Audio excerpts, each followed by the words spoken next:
Hello guys, Shri Swami Samarth. Welcome आहे तुमचं माझ्या नवीन ब्लॉगमध्ये. तुम्हाला तर माहिती आहे सकाळी सकाळी गडबड असते माझी, कारण की मुलांना जातं स्कूलला. सो नेहमीप्रमाणे मी उठले आज 5:30ला. सो भाजी चपाती आधी बनवाय घेतली होती. त्यात निपून आला होता, त्याला भूक लावली होती. सो त्याला आधी दूध दिलं प्यायला. त्याने मस्तपैकी दूध पिलं. त्यानंतर मुलं गेली स्कूलला आणि मी गेले जिमला.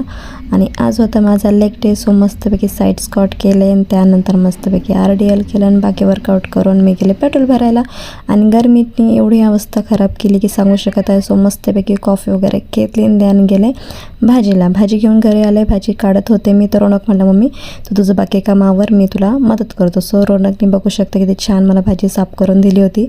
तोपर्यंत मी घेतली होती भाजी टाकायला, कारण आज होतं मस्त वांग भरून करायचे होतं मला, वांग्याचं भरीत. सो मसाला वगैरे तयार करून घेतला आणि कढीपत्त्याची फोडणी देऊन छान अशी नाही का वांग्याची भाजी केली. आणि त्यानंतर म्हटलं जरा भाजी भरून घ्यावं, तर समर्थ साहेब मला हेल्प करत होते भाजी भरायला. आणि त्यानंतर मस्तपैकी मी केलं तर कॉर्नचं सॅलड आणि छानपैकी असं कॉर्नचं सॅलड खाऊन झाल्यावर छान असं जेवण केलं. तर भेटूया नवीन ब्लॉगमध्ये. Okay, bye.